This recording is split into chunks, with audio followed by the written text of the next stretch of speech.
अरे चंगू, फिर गिर गया? उठ जल्दी, नमक खराब हो जाएगा। अरे जल्दी उठ। चंगू आराम से पानी में बैठा रहा। नमक पानी में घुलने लगा। चंगू, अरे जल्दी उठ। जब वो 5 मिनट बाद खड़ा हुआ तो उसे लगा जैसे उसकी पीठ से पहाड़ उतर गया हो। नमक आधा घुल चुका था और बोरिया हल्की हो गई थी। वाह, मैं तो जीनियस हूँ। पानी में बैठो और वजन गायब। अब से यही मेरा रोज का काम है। रामू परेशान था कि सेठ को क्या जवाब देगा, लेकिन चंगू पूरे रास्ते नाचते हुए गया। जब वे हवेली पहुँचे तो सेठ ने देखा कि बोरियां आधी खाली हैं। वो ताड़ गया कि गधे ने चालाकी की है। अच्छा, तो ये गधा मुझसे ज्यादा होशियार बन रहा है।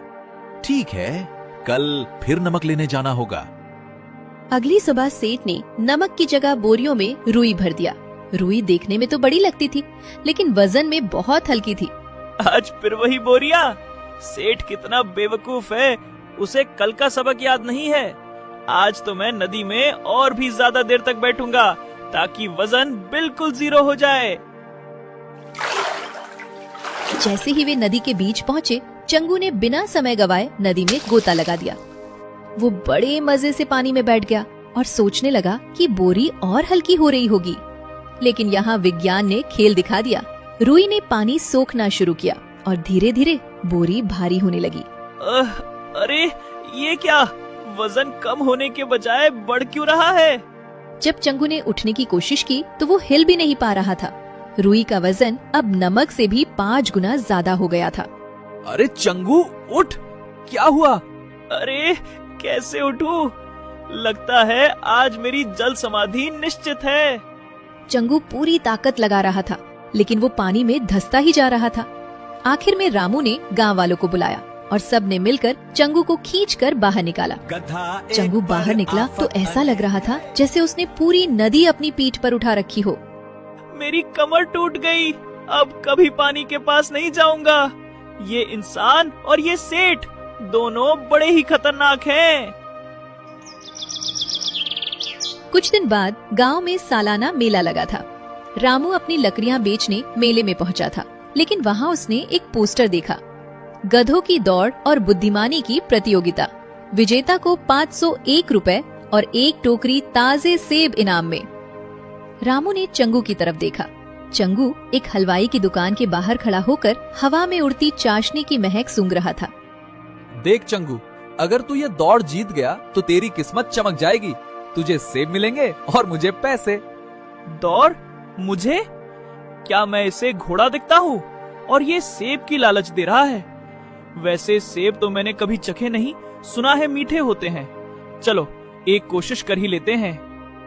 प्रतियोगिता शुरू हुई। मैदान में गांव के सबसे तगड़े गधे आए थे। चंगू उनके सामने थोड़ा ढीला ढाला लग रहा था। ये कोई साधारण दौड़ नहीं है।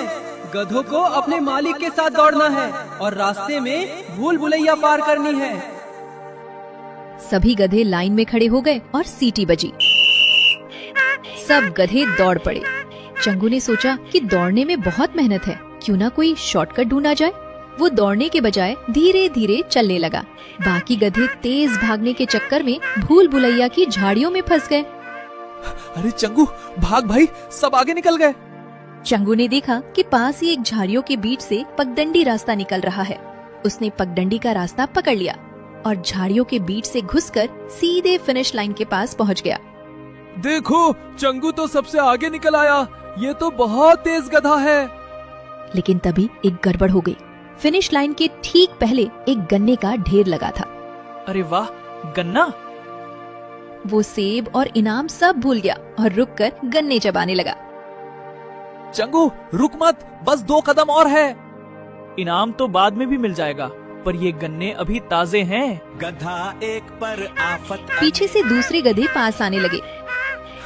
देख, अगर तू अभी नहीं चला तो वो देख, पीछे शेर आ रहा है। शेर का नाम सुनते ही चंगू की सिट्टी पिट्टी गुम हो गई। उसने गन्ने छोड़े और ऐसी छलांग लगाई कि सीधे फिनिश लाइन के पार जाकर गिरा। चंगू जीत गया। उसे सेबों की टोकरी मिली। वो बड़े गर्व से अपनी गर्दन ऊंची करके खड़ा हो गया, जैसे उसने कोई बहुत बड़ा युद्ध जीत लिया हो। तभी वहाँ एक मदारी आया। उसने देखा कि चंगू काफी चर्चा में है। रामू भाई, ये गधा तो बड़ा होनहार है, क्या तुम इसे मेरे सर्कस के लिए दोगे? मैं इसे दुनिया घुमाऊंगा। चंगू ने जब दुनिया घूमने की बात सुनी तो उसकी आंखों में चमक आ गई। अरे वाह, इससे अच्छा मौका और नहीं मिल सकता। यहाँ लकड़ियाँ ढोते ढोते मेरी पीठ छिल गई है। सर्कस में तो बस नाचूंगा और तालियां बटोरूंगा। नहीं भाई, चंगू मेरा दोस्त है, मैं इसे किसी को नहीं दूंगा। लेकिन चंगू ने ड्रामा शुरू कर दिया। उसने रामू के पास से जाकर मदारी की तरफ खड़ा हो गया। लगता है चंगू अब मेरे साथ खुश नहीं है। ठीक है, अगर ये जाना चाहता है तो ले जाओ। मदारी चंगू को ले गया। पहले 2 दिन तो चंगू को खूब खिलाया गया, लेकिन तीसरे दिन से असली काम शुरू हुआ। उसे एक छोटे से ड्रम पर खड़े होकर संतुलन बनाना था। चल चंगू, नाच। चंगू ने कोशिश की, लेकिन वो धड़ाम से नीचे गिर गया। मदारी ने उसे छड़ी दिखाई। चंगू को अब रामू की याद आने लगी। रामू उसे डांटता जरूर था, लेकिन कभी मारता नहीं था। वहाँ उसे दिन भर प्रैक्टिस करनी पड़ती और रात को ठंडे फर्श पर सोना पड़ता। अरे बाप रे, ये सर्कस है या जेल? यहाँ तो गन्ने का एक टुकड़ा भी नसीब नहीं। रामू भाई, कहाँ हो तुम? मुझे बचा लो। एक रात चंगू ने देखा कि मदारी सो रहा है। उसने अपने दांतों से रस्सी काटने की कोशिश की। रस्सी मजबूत थी, लेकिन चंगू ने हार नहीं मानी